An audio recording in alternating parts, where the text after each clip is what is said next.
Bem-vindos ao Casos de Sangue. Estou aqui hoje para narrar uma história macabra. Em 6 de novembro de 2014, agentes da polícia da Cidade do México encontraram restos humanos. Uma parte do tronco foi encontrada em um lote vazio perto da saída da cidade. Alguns dias depois, sacolas com outras partes foram encontradas em diferentes locais da capital. O fato horrível era a ausência de pedaços nos membros. A polícia acionou o alarme. Aparentemente, um criminoso particularmente violento estava atuando na região. Equipes de oficiais foram montadas e revistaram as ruas. O objetivo principal era encontrar os restos do infeliz e evitar mais crimes. Naquele momento, todos tinham certeza de que este caso era obra de um serial killer brutal. A cabeça e outras partes nunca foram encontrados. No entanto, graças ao trabalho profissional de peritos forenses, determinou-se que os restos pertenciam à mesma pessoa, mas devido à ausência dos dedos e da arcada dentária, foi impossível descobrir quem era essa pessoa. A história se desenvolve na América do Norte. A personagem principal é uma residente da Cidade do México, Alejandra Lafuente, uma bela morena com cabelos deslumbrantes e olhos castanhos brilhantes.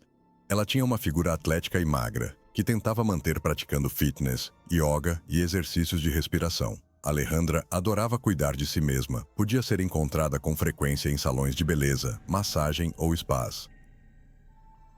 Uma vida perfeita. Alejandra não ficava para trás em termos de carreira. Seu pai é um doutor em ciências, um famoso psiquiatra, Alberto Lafuente. Ele é uma celebridade da ciência, lida com desvios da psique, como esquizofrenia e outros distúrbios, e é famoso não apenas por seu trabalho científico, mas também por seus experimentos em pacientes. Para Alejandra, seu pai era um ídolo, e ela queria alcançar o mesmo sucesso. Para isso, ela se matriculou na melhor universidade de psiquiatria e se formou com honras. Sua perseverança, perspicácia, inteligência extraordinária, bem como as conexões de seu pai, a ajudaram a escrever e defender sua tese. No entanto, no futuro, Alejandra não se dedicou à psiquiatria. Ela foi atraída pelo trabalho de psicoterapeuta.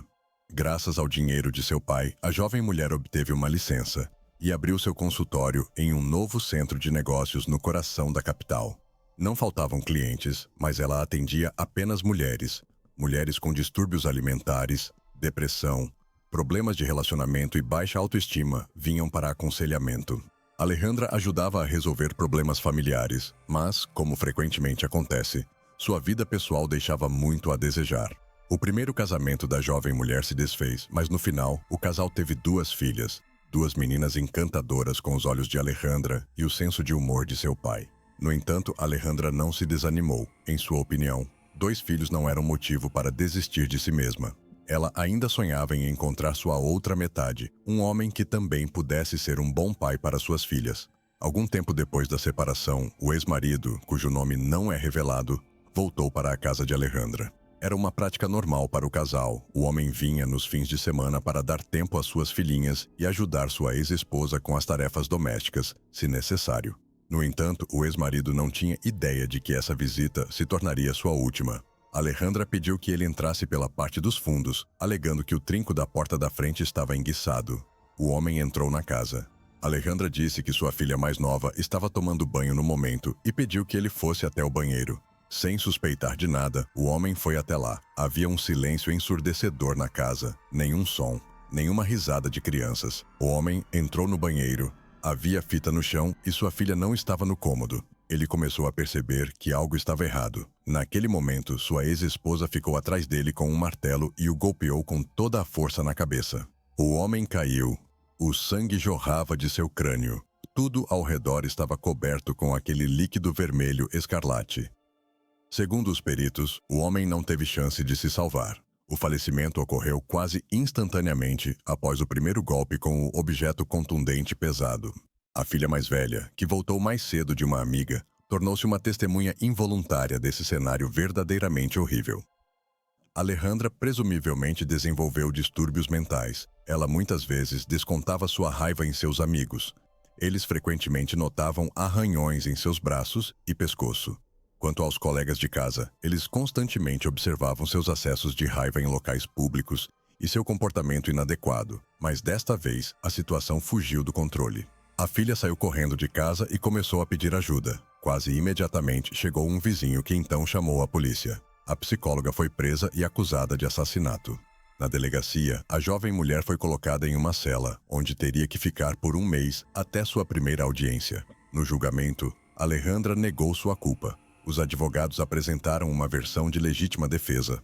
De acordo com eles, o ex-marido era intensamente ciumento com Alejandra e inventava que ela estava trazendo homens para casa, o que poderia afetar negativamente a psique das meninas. No dia do crime, ele apareceu sem aviso prévio na casa de sua ex-esposa. Passou pela porta dos fundos esperando pegar sua esposa com outro homem. Então, ele atacou Alejandra, que estava no banheiro tentando montar uma cômoda.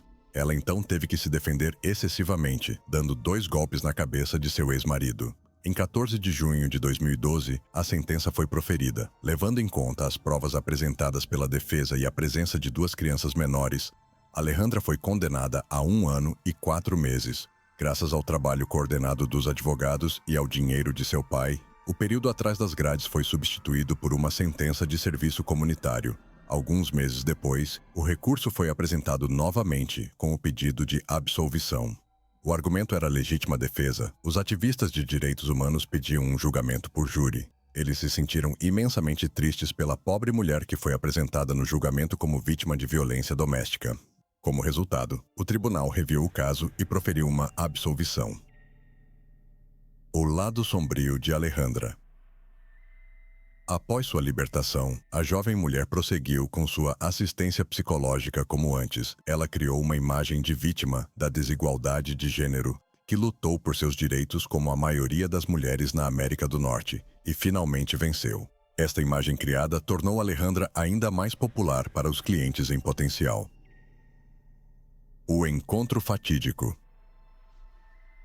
Logo, Alejandra conheceu Alan Carrera, um grande empresário mexicano, filho de Adrián Carrera, que anteriormente havia sido chefe dos serviços especiais do Distrito Central e havia alcançado considerável sucesso em sua carreira. Carrera expandiu seu negócio e criou toda uma rede de lojas de construção que começaram a abrir por todo o país. Parte do negócio era legalizada, mas a outra parte, que poucas pessoas sabiam, estava intimamente ligada ao crime. Seu pai foi afastado de seu cargo quando uma das fraudes financeiras foi descoberta. Alan tinha participação em um grupo criminoso que se envolvia no transporte de substâncias psicotrópicas para os Estados Unidos. Sua base estava localizada em uma cidade fronteiriça e era protegida por policiais comprados. Esse grupo controlava uma pequena parte do tráfico de substâncias psicoativas no sul. O pai de Alan foi comprovadamente envolvido nos negócios de seu filho. A polícia conseguiu obter uma declaração dele, fazendo com que enfrentasse uma sentença de 20 anos de prisão, porém em 18 de julho de 2000. Após sua libertação antecipada, graças ao programa de proteção a testemunhas, Adrián Carrera dedicou todo o seu tempo ao filho e ao seu negócio legítimo. O filho cresceu rapidamente, adotando as visões e experiências de seu pai. Depois de se formar na faculdade, Alan Carrera decidiu seguir os passos de seu pai e se tornou empresário. Ele estava muito interessado na loja de eletrodomésticos, que apesar de sua juventude, ele liderava completamente. Este negócio não era tão grande quanto o de seu pai, mas trazia bom dinheiro. Havia sempre muitas mulheres ao redor dele, mas Alan, desde a infância, estava apaixonado por uma colega de classe, com quem se casou. O casamento foi curto, mas brilhante. Eles tiveram uma bela filha. No entanto, muito trabalho e quase total ausência de Alan em casa levaram esse casamento ao divórcio. Alejandra rapidamente percebeu que o ex-marido de sua paciente poderia ser um ótimo par. Ela pediu à sua cliente que trouxesse seu ex-marido para uma consulta, alegando que ela seria capaz de resolver o problema deles em uma sessão e quebrar o forte vínculo entre os ex-cônjuges. Desde os primeiros minutos da sessão, Alejandra começou a colocar seu plano de seduzir o empresário em ação.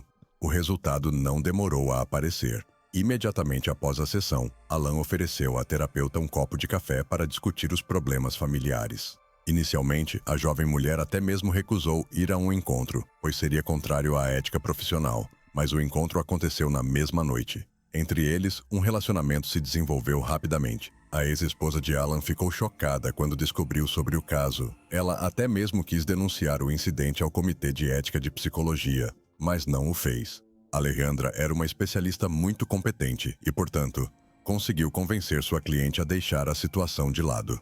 Entretanto, as sessões acabaram. Enquanto isso, o relacionamento do novo casal se desenvolveu bastante rapidamente. Alguns meses após o primeiro encontro, o casal decidiu morar juntos e, 2 meses depois, decidiram oficializar seu relacionamento. No entanto, Alan nem sequer suspeitava dos esqueletos no armário de sua noiva e quais foram as razões para o divórcio de seu ex-marido e qual fim o pobre homem teve. Em abril de 2014, Alan decidiu visitar seus pais e voou até eles durante o final de semana. Foi uma ótima ocasião para conversar sobre sua amada e o iminente casamento. Os pais de Alan ficaram extremamente surpresos ao descobrir tais coisas tão tarde, pois nunca tinham ouvido falar de Alejandra na vida de seu filho antes, o que era muito estranho. Uma semana após o encontro com os pais, o casamento foi registrado. Curiosamente, Alejandra pediu a seu marido para não ligar para seus amigos e parentes. Os convites não foram enviados. O casamento deveria ser modesto, e o orçamento não permitia convidar a todos que ela gostaria. No início, a vida do jovem casal parecia um conto de fadas, jovens, felizes, com uma enorme quantidade de planos e desejo, mas não durou muito. Alejandra não conseguia esconder seu caráter histérico. Ninguém suspeitava ainda da terrível tragédia dessa história. O relacionamento entre os recém-casados começou a mudar drasticamente. Alan era uma pessoa bastante reservada e não compartilhava detalhes da vida pessoal com amigos. Portanto, pouco se sabia sobre o que acontecia atrás das portas fechadas do casal. No entanto, era evidente que o relacionamento estava condenado, e o casal já não parecia tão feliz. Após conhecer Alejandra, Alan se distanciou de sua família. A gota d'água foi o casamento, para o qual os pais não foram convidados. Depois disso, eles nem mesmo mais se ligavam. Os poucos amigos restantes de Alan começaram a notar que sua esposa ficava mais nervosa. Às vezes, se comportava de forma inadequada e perdia o controle rapidamente. Após alguns desses incidentes, Alan ficou muito envergonhado e decidiu minimizar os encontros em grupo. As brigas na família ocorriam diariamente e quase sempre sem motivo. Uma noite, Alejandra, por sua própria conta, decidiu entrar no celular de seu marido. Como de costume, foi descoberta uma correspondência com algumas mulheres com conteúdo bastante picante. É claro que era impossível fechar os olhos para tais coisas. De acordo com Alejandra, isso foi a última gota. Ela relatou em tribunal que seu marido a espancava, a insultava e a humilhava de todas as formas possíveis. Quando a traição também foi descoberta, não havia mais como salvar esse casamento. Por razões desconhecidas, Alejandra não aplicou os métodos tradicionais de psicoterapia e não tentou salvar o relacionamento. Tendo pensado na traição de seu marido, a jovem mulher decidiu lidar com Alan com o método que ela já conhecia. O plano macabro. Enquanto isso, Alan continuava seu ritmo de vida usual e comedido. Ele nem mesmo percebeu o que estava por vir. Alan ainda se comunicava raramente com sua família, mas não poderia perder a festa tradicional que a família realizava anualmente em homenagem ao aniversário de seu amado avô. Alan, claro, compareceu à festa. Mas seus pais deixaram claro que sua esposa não era a convidada mais bem-vinda em sua casa. Essa situação irritou Alejandra e agravou ainda mais o relacionamento.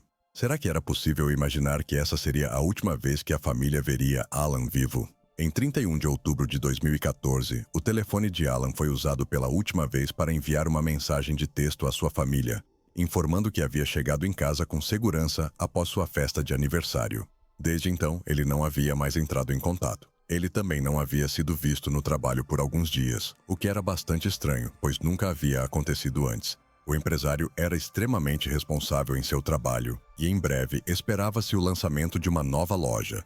Sua presença era obviamente necessária. A razão para isso era um plano terrível do cônjuge, que ela colocou em prática após Alan retornar das férias. Houve outra briga após a qual Alejandra decidiu se livrar imediatamente de seu marido. Ela adicionou um poderoso sonífero ao leite que ele bebia tradicionalmente antes de ir para a cama. Então, ela o sufocou com um travesseiro, assistindo seu marido perder lentamente a consciência em uma desesperada tentativa de remover o travesseiro e respirar. O crime horrendo. A parte mais difícil foi se livrar do corpo. Alejandra não tinha tido tempo de planejar isso, pois Alan era muito pesado. Então, ela precisou improvisar com o que tinha à mão. O tempo estava curto. Então Alejandra correu até o jardim do vizinho para pegar uma serra elétrica. Com um sorriso macabro no rosto, ela dividiu o seu marido. Apenas uma verdadeira sádica poderia fazer algo assim. Então, ela embalou as partes em sacos de lixo e teve a diabólica ideia de retirar os dedos e arrancar a arcada dentária. Eram esses que ajudariam a investigação a identificar a pessoa, caso o corpo fosse encontrado. Alejandra enfiou todos os sacos em malas para poder remover o cadáver da casa sem despertar suspeitas, mas não conseguiu. Quando o dia amanheceu, Alejandra não conseguiu sair de casa com as malas despercebida. Uma vizinha idosa, que sofria de insônia, a observava da janela. Ela ficou um pouco alarmada com a partida precoce da jovem mulher. Além disso, por algum motivo, seu marido não a ajudou a carregar as malas mais pesadas e Alejandra estava se comportando de maneira muito estranha. No amanhecer, Alejandra voltou para casa, o que surpreendeu ainda mais a vigilante vizinha. Como se descobriria mais tarde, ela havia espalhado os sacos com os restos de seu ex-marido em diferentes bairros para encobrir seus rastros. Quando o novo dia amanheceu, ela retomou sua vida normal. A caçada pela verdade. Em 6 de novembro de 2014, os policiais mexicanos descobriram o primeiro achado horrível: um tronco humano sem dentes e sem dedos nas mãos. Toda a força policial foi mobilizada, pois o incidente era atroz em seu nível de brutalidade. Menos de um dia depois, outras partes do corpo foram encontradas em várias partes da cidade. Também é interessante notar que a distância entre os locais onde os pacotes foram encontrados era bastante significativa, o que mais tarde seria atribuído à longa ausência de Alejandra de casa. Todas as partes do corpo foram enviadas ao melhor laboratório forense, onde os peritos rapidamente estabeleceram o fato de que todas as partes pertenciam à mesma pessoa. Para desviar as suspeitas de si mesma, a perpetradora começou a enviar mensagens aos parentes de Alan. Ela queria evitar suspeitas, mas só piorou as coisas. Ela nem mesmo sabia que seu marido havia se distanciado recentemente da família e não tinha mais contato com seus parentes. Alejandra informou aos pais de Alan, em nome dele, que eles iriam de férias e ficariam incomunicáveis. O plano foi arruinado pelo pai de Alejandra, Alberto. Ele começou a fazer ligações para a casa do pai de Alan. Ele queria esclarecer se a família de seu genro sabia do paradeiro de Alejandra. Alberto não tinha notícias dela há um tempo, e os pacientes estavam muito preocupados por não poderem comparecer às sessões de aconselhamento. Mais tarde, ele liga novamente para os parentes de Alan para informá-los de que sua filha foi encontrada e que precisou ser internada à força na clínica porque sofre de depressão devido às traições de seu marido. Isso assustou muito os parentes e eles tentaram encontrar Alan, mas sem sucesso. Então, a família do empresário recorreu à polícia. Os peritos do laboratório decidiram comparar os restos do cadáver recentemente encontrado com as características de Alan. A semelhança era de 100% e seus parentes também o identificaram. Foi especialmente duro para o avô de Alan, que logo após a identificação ficou doente com problemas cardíacos, pois ele era seu único neto. A investigação emitiu um mandado de busca para a casa e o escritório de Alan. Um resto de terra fresca foi encontrado no quintal da casa. Depois de cavar, os dedos e os dentes do homem foram descobertos. A descoberta chocou ainda mais os investigadores. Alejandra foi imediatamente presa. Foram encontrados vestígios de sangue em um dos quartos, bem como no porta-malas do carro e na garagem. Inicialmente, Alejandra tentou negar sua culpa, esperando que pudesse se safar com impunidade, como tinha feito com seu ex-marido, mas a investigação rapidamente esclareceu o caso. O depoimento da testemunha idosa ajudou. O horário que ela deu coincidiu com a estimativa da hora da morte de Alan. Alejandra usou sua posição para obter um poderoso sonífero, o tipo de droga que apenas um médico poderia conseguir, o que agravou ainda mais o caso. As provas obtidas ajudaram a estabelecer um vínculo entre Alejandra e o brutal massacre de seu marido. As câmeras de segurança também ajudaram a rastrear que o homem entrou na casa e nunca mais saiu. O fato de as malas terem sido retiradas também foi confirmado pelas filmagens de segurança. A condenação final. Em 10 de dezembro de 2014, o júri chegou a um veredito. Alejandra foi condenada à prisão perpétua. Assassinato com brutalidade, tentativa de ocultar este fato, uso de posição oficial. Tudo isso não foi a favor da ex-psicoterapeuta. Seu pai, que tentou, por meio de conexões e subornos, poupar sua filha da prisão, não conseguiu. Tudo o que conseguiu fazer foi manter o julgamento fechado ao público e à imprensa, a fim de evitar mais publicidade. No entanto, ele fez tudo isso por causa de sua própria carreira. Agora, dificilmente alguém mais recorrerá a um especialista que criou um monstro tão cruel e não conseguiu diagnosticar problemas a tempo em sua própria filha. O caso da morte do primeiro marido de Alejandra também foi lembrado no julgamento. No entanto, devido à passagem dos anos, as provas nesse caso não foram encontradas. A versão do envolvimento do pai de Alejandra também foi considerada. Havia suspeitas de que ele estava em conluio com sua filha e cometeram crimes com base em interesses científicos. Mas essa ideia não encontrou evidências. Após vários recursos das vítimas, a sentença foi comutada para pena de morte. Esta é uma situação inédita. Penas dessa natureza são extremamente raras no México, especialmente nestes tempos. O réu também não tem direito à revisão do caso. A casa e todas as propriedades da acusada devem ir para a família da vítima, embora isso não traga conforto algum, tendo em vista que a pessoa não pode mais ser trazida de volta.